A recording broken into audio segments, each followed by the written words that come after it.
Hi, it's Ruth here from EnglishTestHelp.online.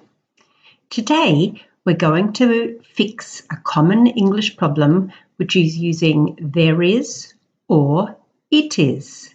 Which one is correct? Both of these are dummy subjects. That means they don't mean anything. For example, it is raining. There is an interesting painting over there. There are 3 apples in the bowl. Actually, in my picture, there are many apples in the bowl. It is so hard to learn another language. And what's in this soup? It's delicious. So can you see in all of these sentences, it and there have no meaning. They are there as a dummy subject to complete the English grammar rules.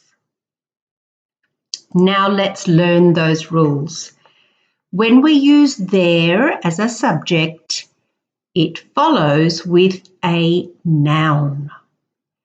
We can use there followed by noun to talk about something for the first time, to say that this thing or place exists. And we have certain expressions that you should learn as well.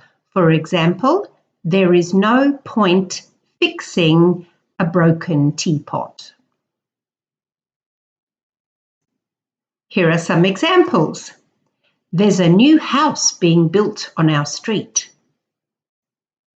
Oh my God, there's a cockroach in my bedroom. Why are you upset? There's no point crying about something you can't change. So can you see? In these 2 sentences, the speaker is introducing something for the first time. We can also use there as an object. Notice when there is an object, you don't need the preposition to, at, and in, because these blue words are already in the meaning. For example, why don't you speak with me? Go. That new restaurant is really good. I went there last night. When I started working at ABC Company, Lucinda was already working there.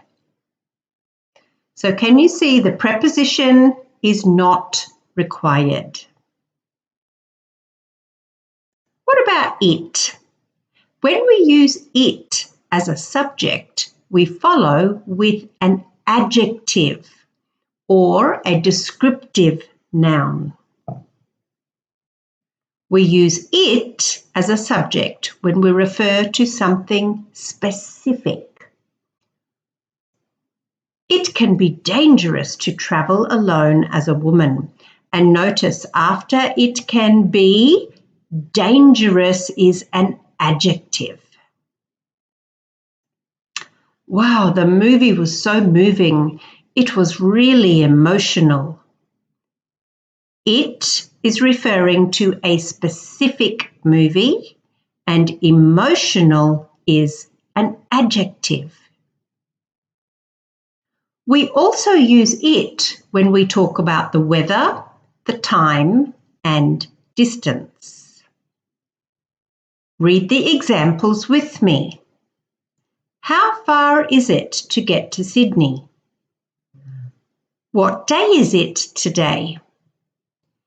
It's a long time since we visited Colombia. Oh, it is windy and rainy today. Now, don't forget, if you're using the verb be, you need all the different verb forms or tenses.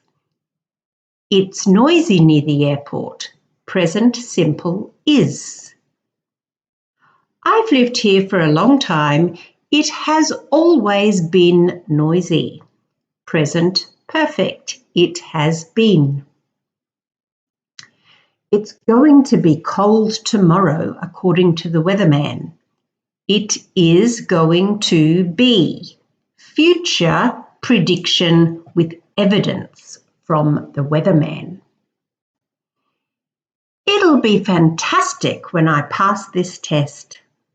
It will be, but most English speakers say it'll be fantastic. This is a future prediction. See that shoe shop over there? It used to be a restaurant.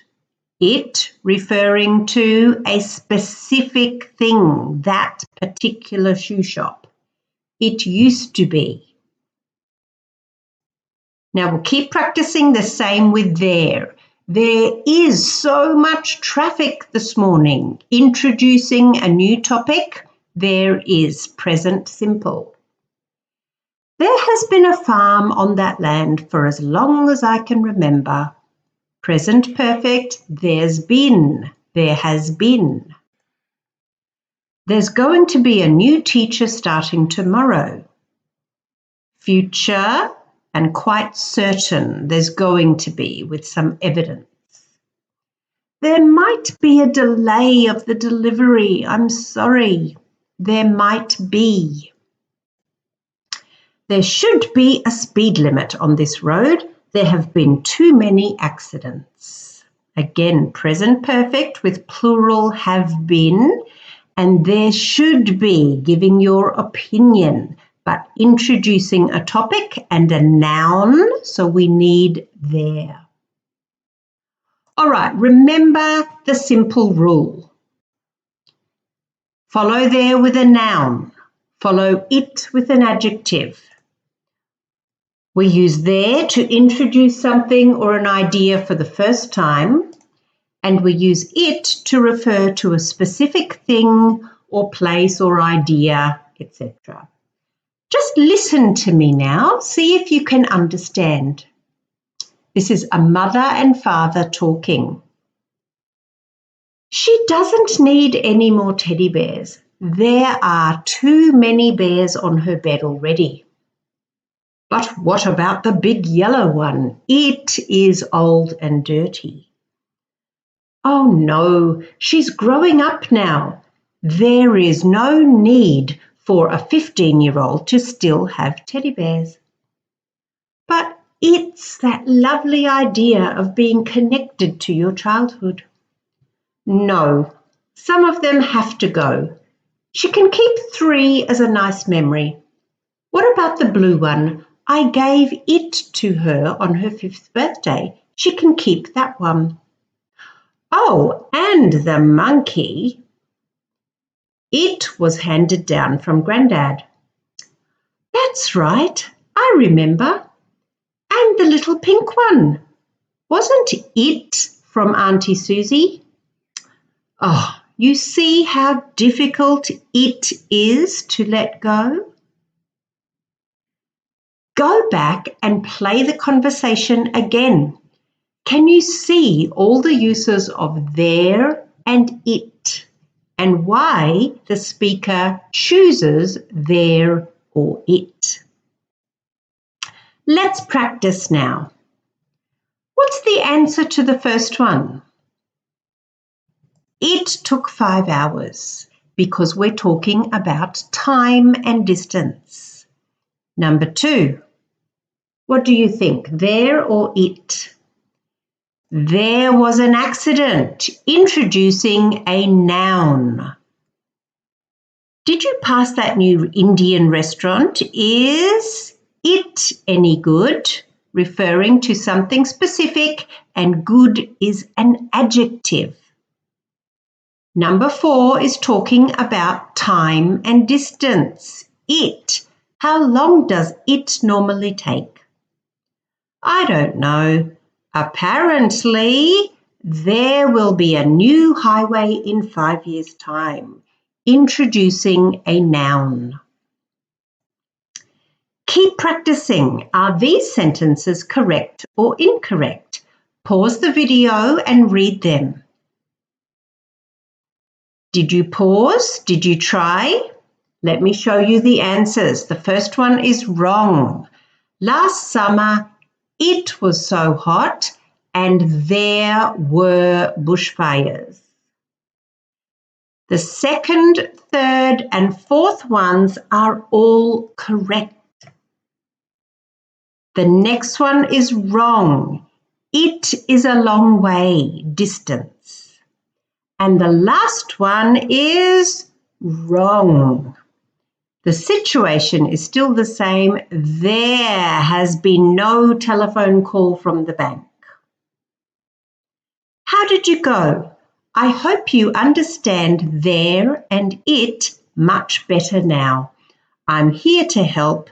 Jump on my website and find free ebooks to help you pass IELTS or just get more English help.